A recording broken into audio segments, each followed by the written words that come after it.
Hello, and welcome to the Canadian Story, where we discuss what Canada is, what Canada could be, and what Canada should be.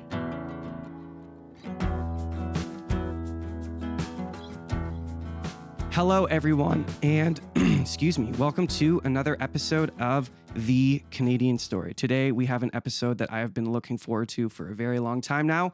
We are joined by Dr. Julie Ponesse, and what I'm going to do, which is a little abnormal for us, is I'm actually going to read her bio because her background is incredibly important for the conversation that we are about to have. So, Dr. Julie Ponesse has a PhD in Western philosophy with areas of specialization in ethics and ancient philosophy. She has a master's in philosophy with collaborative specialization in bioethics from the University of Toronto and a diploma in ethics from the Kennedy Institute of Ethics at Georgetown University. Dr. Ponesse has published in the areas of ancient philosophy, ethical theory, and applied ethics, and has taught at universities in Canada and the US for 20 years. In the fall of 2021, Dr. Ponesse saw her academic career of 20 years fall apart after she refused to comply with a Canadian university's COVID-19 vaccine mandate. In response, Dr. Ponesse recorded a special video directed to her first-year ethics students. That video went viral. Since the release of that video, Dr. Ponesse has joined the Democracy Fund as the Pandemics Ethics Scholar, focusing on educating the public on civil liberties. And she is also the author of this incredible book entitled My Choice: The Ethical Case Against COVID-19 Vaccine Mandates. Dr. Ponesse, thank you so much for taking the time to join us, and welcome to the show.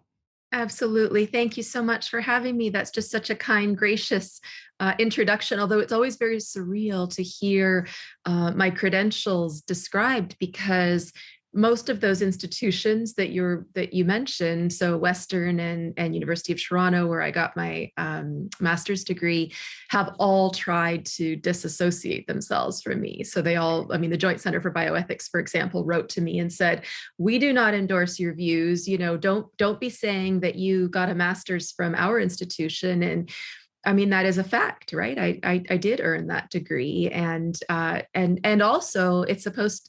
Degrees in philosophy are degrees in critical thinking and free thought, and I think that's slipping away from us a bit in society. So what we have to do is we have to talk where we can and have conversations with people who are open where they exist. And so I'm very grateful to be here. Thank you. And we are very grateful to have you. One does not have to look far to see the irony in a ethics professor being fired for raising an ethical question regarding a school board mandate. Do you want to kind of brief that story? What was that like? Yeah, very surreal. In some sense, I was fired for doing what I was hired to do, right?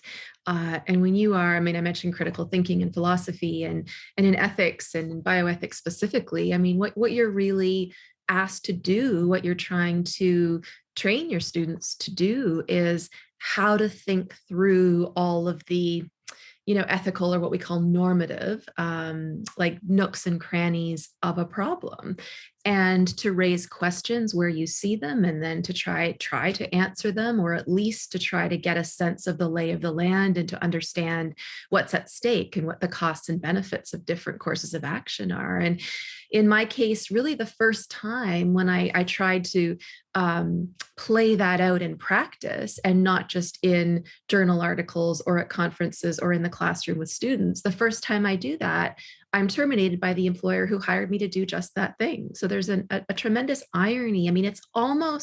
It's so awful and hypocritical that it's almost beautiful. You could not have written a story better than that, Right. Now, I guess I'm interested in why do you think, when you're digging into the background of it, that these people decided to do this to you? What do you think is the driving force behind their reason to kind of scapegoat you, but also to demonize you? Do you think they're doing it out of the best intentions because they truly believe the vaccine is saving lives, or do you think there's something else going on? Well, I mean, I can't, you're asking me a question about the motivation, and that's what goes on inside a person. And I can't really comment on that. But I do feel very strongly that the last 2 years have been driven by a powerful, centralized narrative, right? And according to which we face a highly virulent pathogen for which there is no treatment, that poses equal risk to all people. And we only have one escape plan, which is to vaccinate the global population ad nauseum, it seems, possibly. I'm not sure what the long forever. Forever, possibly. And if you depart from that narrative, whether you are a scientist, a physician, a journalist, an academic, a layperson, you will be punished in some fashion. Whether it's, we've seen physicians in Ontario, like Dr. Killian, lose their licenses, punished by the college. We've seen our Minister of Health, our deputy minister, all say that our College of Physicians and Surgeons should be punishing outlying physicians. We've seen academics lose their positions, and then in more intimate circles, we've seen family and friend groups identify and then cut out and ostracize the people who hold this countervailing position. And I think ultimately this has shown us just how much of a culture of silence and a cancel culture we live in across all sectors, across the globe, right? And it's a culture of intolerance, and it's a culture of closed speech, not free and open speech. It's a culture of indoctrinated thought, where the virtues of compliance, not asking questions, are crucial. And if you step outside of that, you better be prepared to face the consequences. And that's not just a kind of empty threat. That's what's happening to people. Yeah. There's so many directions we could take this conversation. We could go into the school system and the universities and how strange that has gotten. But I would like us to focus on vaccination mandates. And this is February 25th. We are seeing some provinces begin to claw back some of the mandates, but we have seen zero indication that any of the federal mandates from Trudeau's office are going to be revoked. Let's talk about the ethics of that.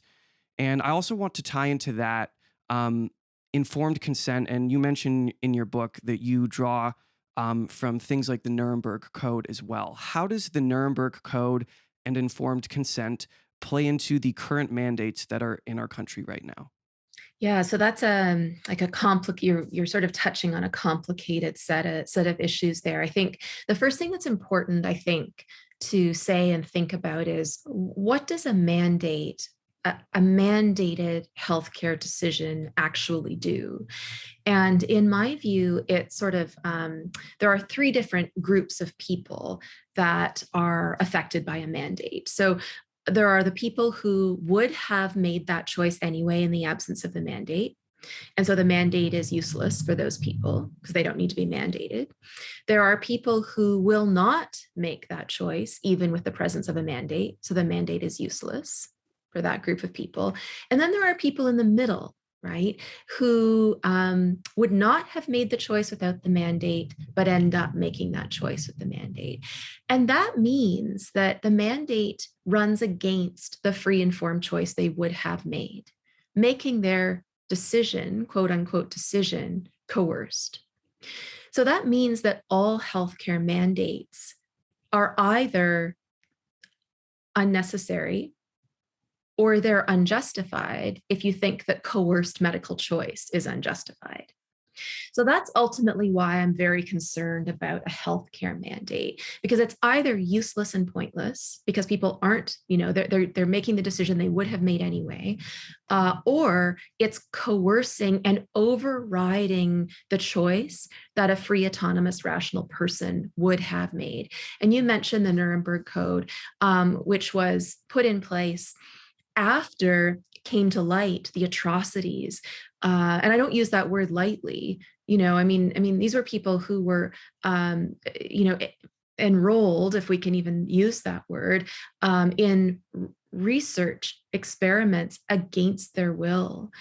People who were killed for the sake of a broader eugenics or genocidal program. So the development of the Nuremberg Code, which is largely about informed choice, if you read, it's a very short document, right? But the central idea there is that the individual person, the full rational mature person, should be able to decide what happens to him or her from a medical point of view. And we've had a number of other bioethics documents. There's the UN Declaration. We have a Tri-Council policy statement on research participants in Canada. We have codes of medical ethics, the Canadian Medical Association, the Canadian Medical Protective Association. The fulcrum of all of them is the concept of informed choice, right?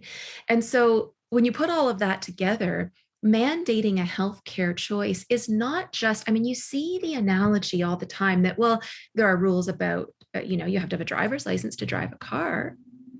Yes. But, well, I think there's a question about whether that's a mandate anyway, right? You're not allowed to drive a car. It's illegal to drive a car if you don't have a driver's license, but it doesn't affect your person in the same way, right? Our body, our health in both physical and mental respects is inseparable from us. They're inalienable to us in a way that the privilege of driving a car is not. So when you coerce someone or even force someone and require that they put something in their body that they don't want to have put in their body, that's an assault, technically speaking. And you can dress it up in the language of do your part and for the sake of the common good and all of this collectivist crap, to be perfectly honest. You can fancy up the language all you want, but you're still committing an assault against a free, rational person. And so do you believe in your best estimation that assault is currently happening in Canada?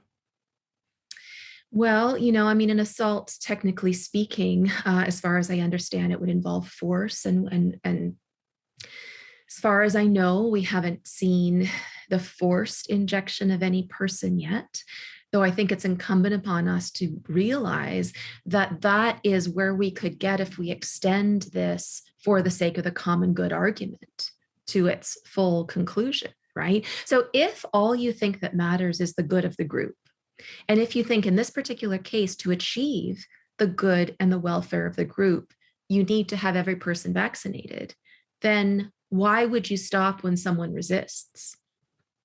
Yeah, that right? becomes a very complex Well, problem. didn't C.S. Lewis said that the worst form of tyranny is practiced by people who think they're acting in the best interest of their subjects?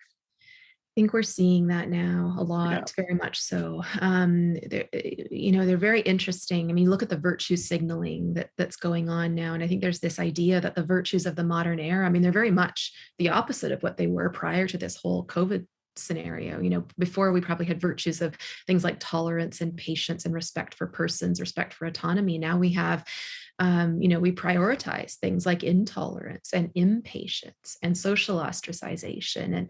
And the faster you can, label and excise a person who doesn't get on board with your project, the better you are, the more heroic you are.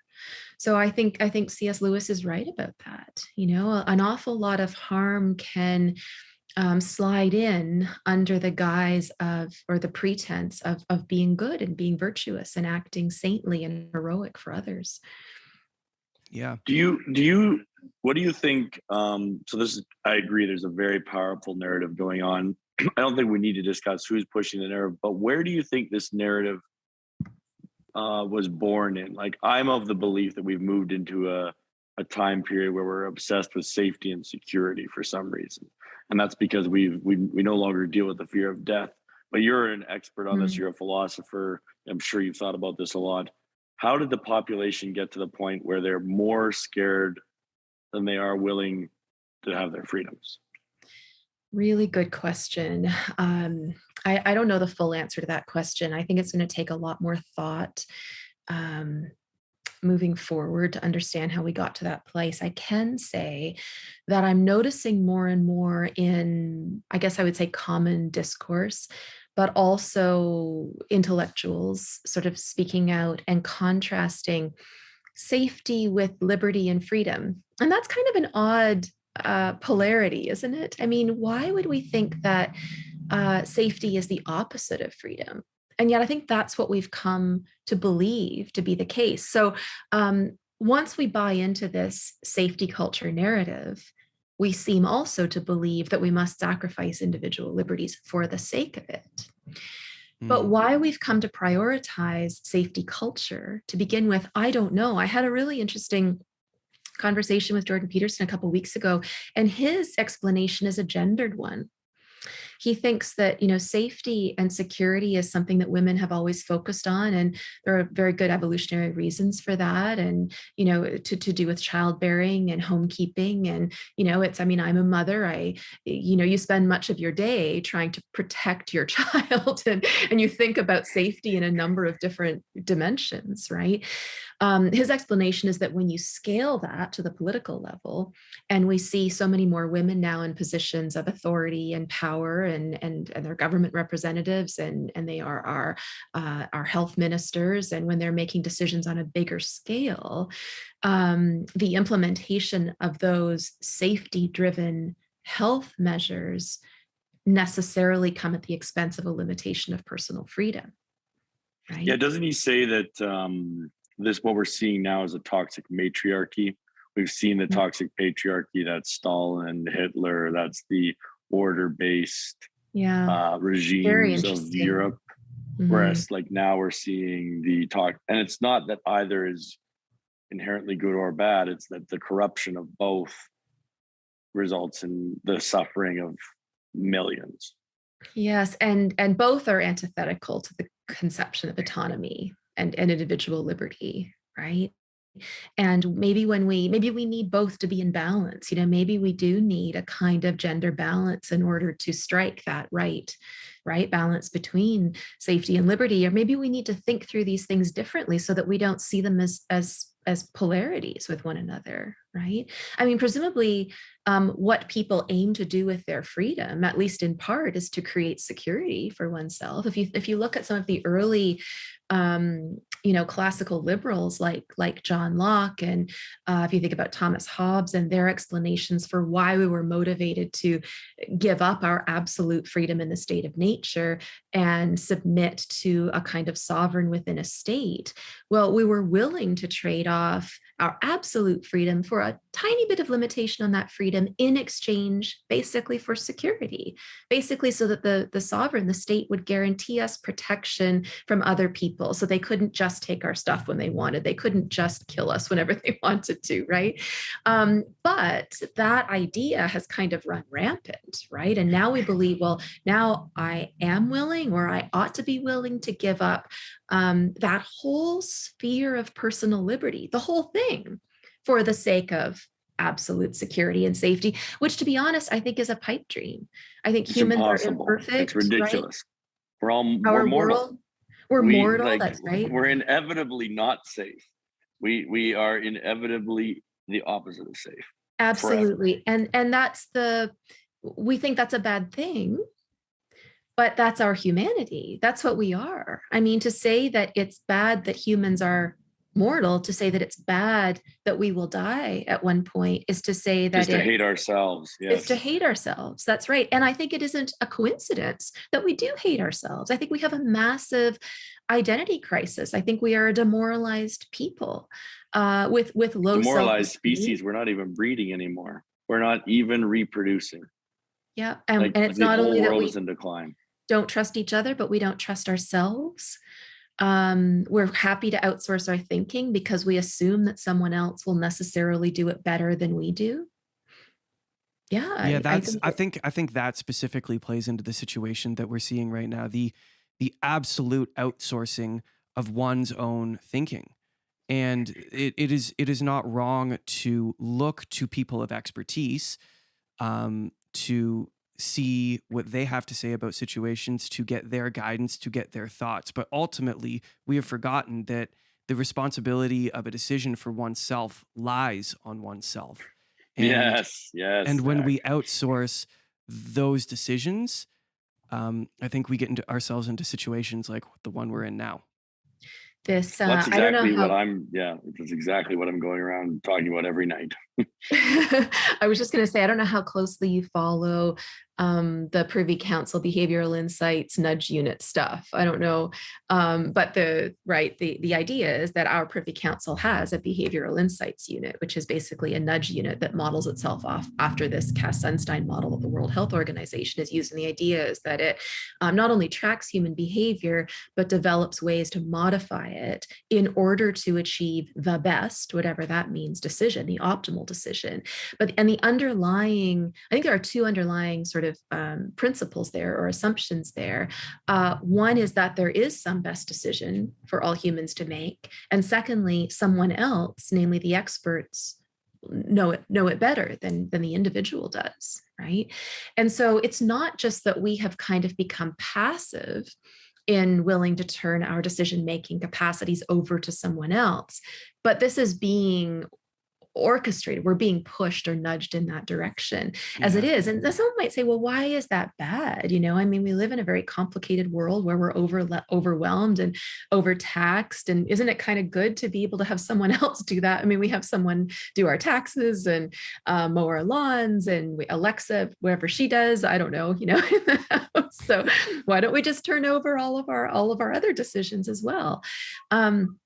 And I guess I would argue, I mean, it's not necessarily clear that it's better for us to have things like Alexa do things for us in the house. But even if it was, there's a difference in kind between outsourcing certain tasks, like having our lawn cut and having Alexa close the back door for us and things like that, and outsourcing the responsibility to do other tasks that are deeply important to us, that are supposed to be an expression of our deeply held beliefs and desires. And when it comes to matters of health and reproduction and immunity and our banking information, our ability to function in the economic sphere. I mean, all of these decisions, these are not decisions that are equivalent in kind to how your grass gets cut, right? These are decisions that are deeply personal because they not only express who you are in the world, but they feed back and create limitations on you, and it's like a positive feedback system, right? It's going to create a certain kind of person that is not a free, autonomous thinking one. So even if it was the case that left to our own devices, we would make decisions that are worse than someone else could make for us, is that bad? Is it better I mean, to like, well, yeah, go ahead. I'd like to add to that, or just I have a question for you on that. It seems to me like the absurdity of thinking one person can make a decision for a whole group of people is exactly what causes the lie of communism to become toxic. Because the truth isn't that communism is evil, it's that it doesn't work, right? That's the biggest problem with it, is that it doesn't work. And it doesn't work because it's offering a simple solution, i.e. centralization, to a complex problem, i.e. existence, right? And you cannot solve that problem. So what I'm interested in is, like, you cannot solve that problem with one mind or even an expert. I want to know, you're an expert in things, right? I'm an expert in things. Zach is an expert in things, right? Zach is very good at sound editing, probably one of the best in Canada, right? I'm really good at politics. I win all the time. You're an expert in ethics, right? And you're very good at it. However, that doesn't mean that I'm an expert in how you should live your life.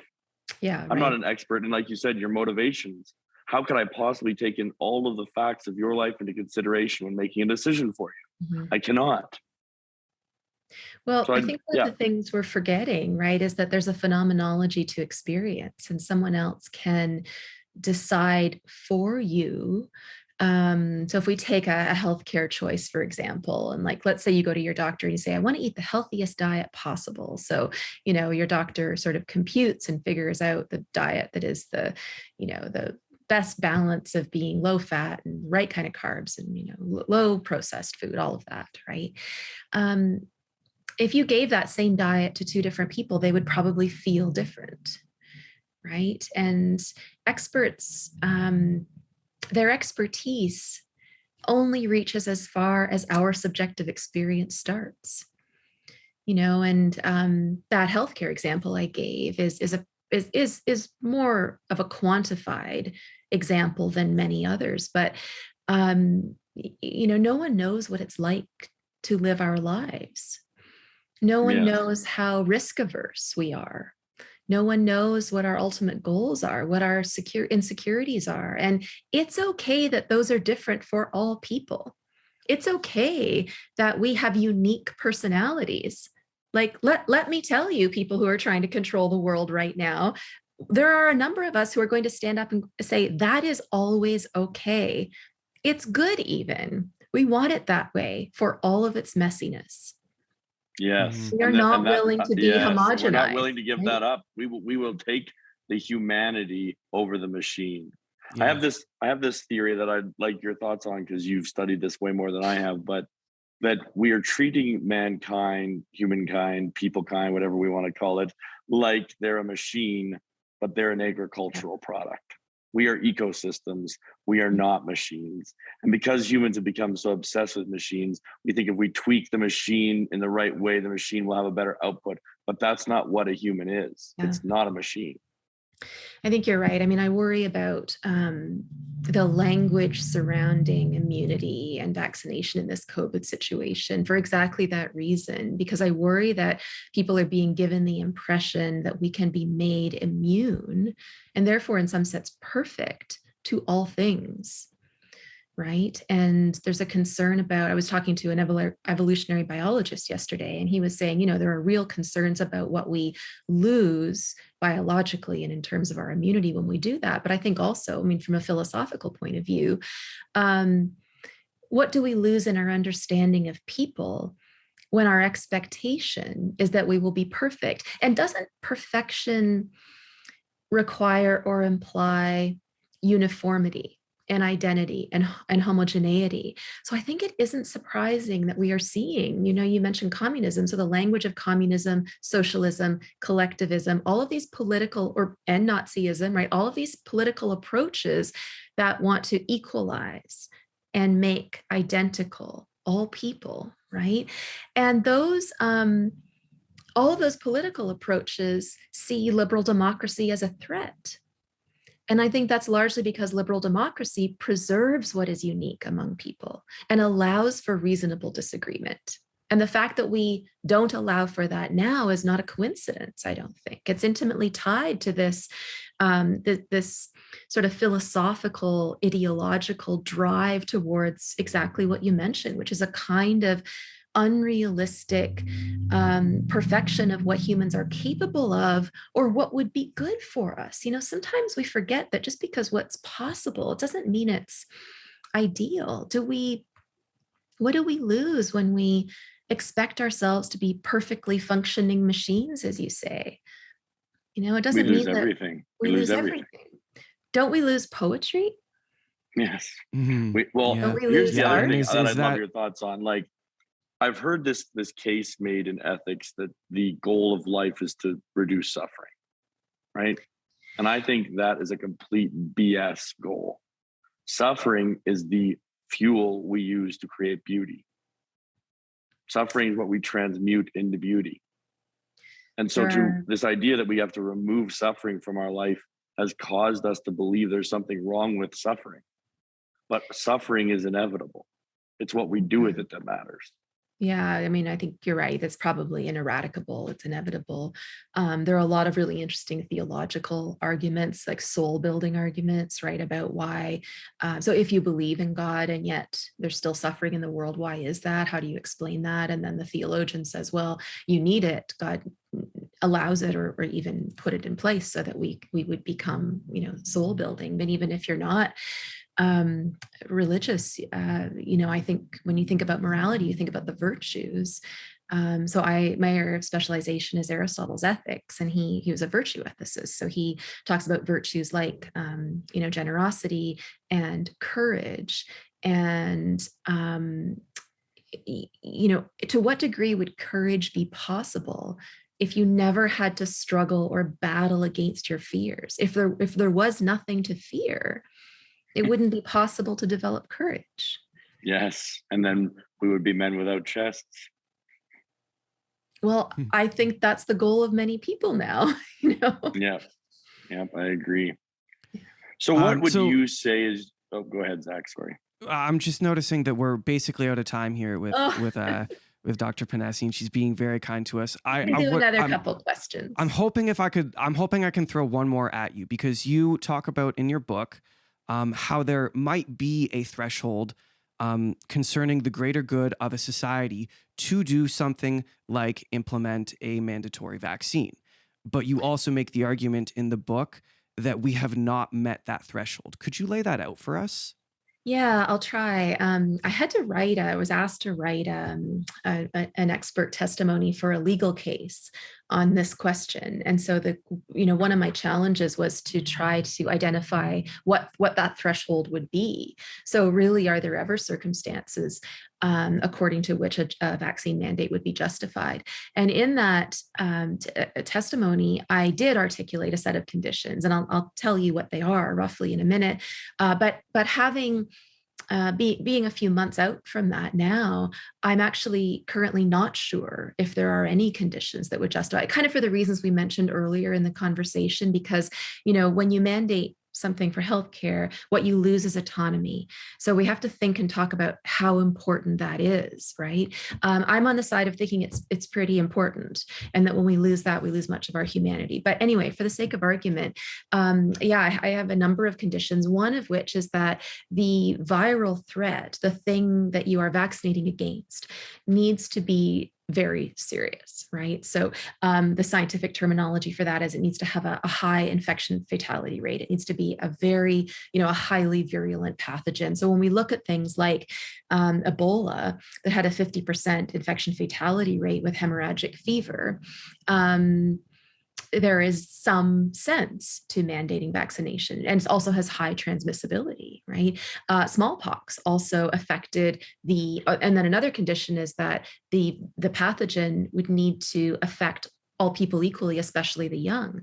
We're not seeing that with COVID, right? I mean, as you go down the age groups, your risk from COVID becomes so low that it's statistically insignificant with children under the age of about 11, right? So, and then that raises questions about whether we're in a pandemic anyway, because my understanding is that a pandemic is something where you have a viral threat that is that kills the young, especially, right? That to disproportionate degrees.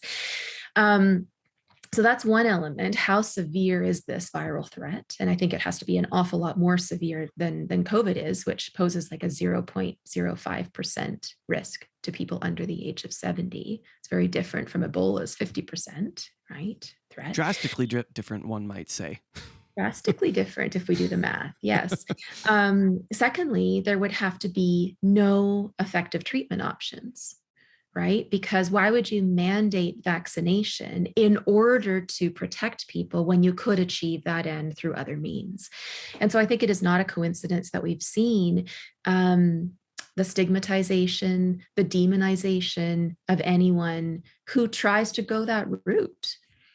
We hear about ivermectin all the time. I think the evidence is actually quite good, both in the literature and in practice. I look at someone like Dr. Peter McCullough, who has successfully treated a number of COVID patients who are very high risk COVID patients with ivermectin. But that's not the only one. There's fluvoxamine and HCQ and vitamin D. And I know a lot of people who have been on various combinations of courses of medicine like that and have done very well. These are all early treatments. You do better the earlier you take them, from my understanding. But to say that there are no effective treatments is just false. It's patently false. Nevertheless. So yeah, I was going to say, nevertheless, our government, our public health officials, pharmaceutical companies, the media all try to fuel this narrative. I mean, when my video came out in the fall, some of the mainstream, I think the National Post, for example, said, "Oh, she's just another horse paste pusher." And it's a terrible thing to say about a person. When you face that kind of label, I mean, I think I'm kind of more immune than most, but when you face that kind of label, you think, I don't want to be, it's like, bullies calling names in the school playground, right? Another consideration is whether or not the vaccine in question is sterilizing. So there's a difference between sterilizing and non-sterilizing vaccines. So sterilizing vaccines prevent transmission and non-sterilizing ones don't. Smallpox vaccine was sterilizing, the COVID vaccines are not. So to mandate something that doesn't prevent transmission now means that you are mandating something for some reason other than because you're worried that this virus will spread through the population. And what are those reasons? Is it for the person's own good? Well, now you're sort of trespassing on the territory of personal autonomy again. Is it because we have an overburdened healthcare system? Well, I'm not sure we do. I mean, we in Ontario in a typical month admit something like 93,000 people to hospital and ventilate 4,500 people. And now we're supposed to believe that having 100 people in the ICU is the thing that's crippling our healthcare system. I don't think that really makes an awful lot of sense either. And, recently over the last several months, we've seen more people in ICU who are fully vaccinated than people who are not. So the argument, I guess I'm sliding into, an argument against COVID vaccination per se. But my point is that if vaccination is ever mandated in a justified way, the standard needs to be very high, and that none of those standards have been met in the case of COVID. Yeah, it certainly seems to be that way. David, did you have one more question? I guess it's more of a statement followed by a question, but the question would be, or the statement would be, thank you for your courage. I've been working in the realm of leadership my whole life. I worked for Harper and others, and I've been in politics a very long time. And I've been saying to Zach, and we've been saying on this podcast, that we need to save this country from timid men. And to have such a courageous woman on the podcast is really an honor for both Zach and I. And then the final question I would have, I think what the listeners would really like to know is, what gave you the courage to do that?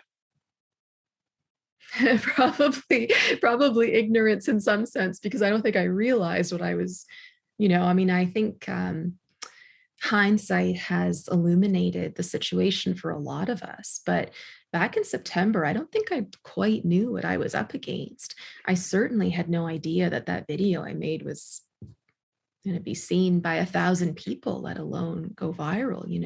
So sometimes ignorance is not just bliss, but useful when it comes to being virtuous. But so you kind of luck into it in some sense, right? But I also it's funny, I talk a lot about the power of mobs and the psychology of group think, and how we've gotten to this place where we have become so compliant, and that's very much against my nature. I've always been, I don't know if you follow the Enneagram personality system. I'm a yeah, 4, I've heard of it. Yes. Yeah. So I'm the individualist, artistic, free thinking. So you're the 8?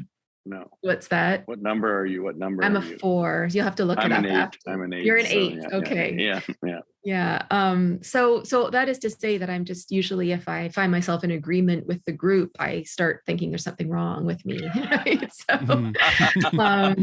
So probably when, everybody's doing something when it comes to COVID, I'm thinking, well, that probably can't be right. Let's look into this a little bit further. Do you know what I do want to say, though? There's been something, I've been working on this for so long, and I know people like you have as well, and not just to change the narrative in the sense that we're trying to get mandates lifted, but also to try to create more space in the academic and public and political spheres for open dialogue.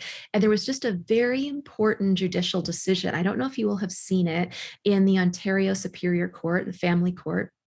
And a mother went to court who didn't want to vaccinate her children and actually won. I don't know if you saw that. Oh, she won? I heard of one that lost recently, but this one won. Okay, yeah. Good.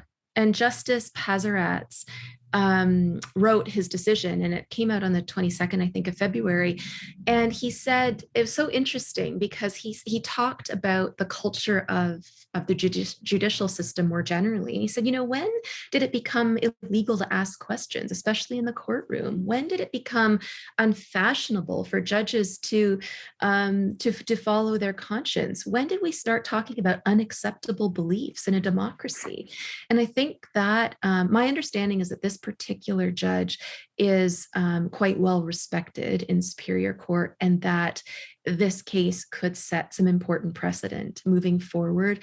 And I think, again, what's much more interesting is not just the particular decision, but the fact that he's speaking about judicial principles that seem to have been glossed over and lost recently. So I think that's really encouraging moving forward. And I'm hopeful that, as so many of us keep pushing for those kinds of virtues, that we will see decisions, judicial, political, and also the atmosphere in the public shift a little bit. That's my hope anyway. Yeah, I think we need all three of those to change. The societal mood being one of the most important, perhaps. I want to be respectful of your time. I don't want to hold on to you too long. So, Dr. Ponesse, thank you so much for being here.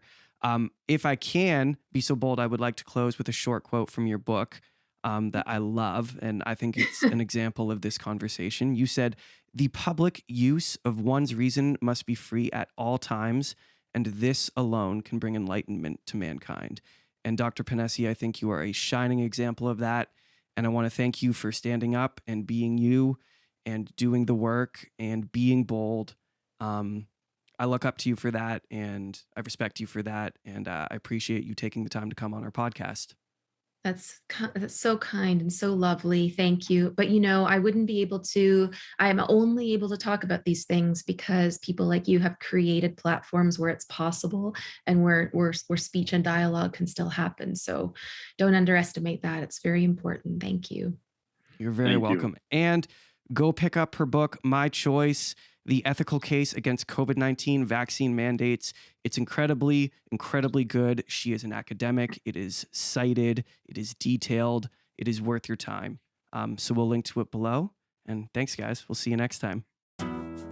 Thank you for listening to The Canadian Story. You can find us on Instagram and Twitter at TheCAD That's the CAD Story. If you enjoy this podcast, please share it with your friends and family. Let's work together to remind Canadians how great our country is.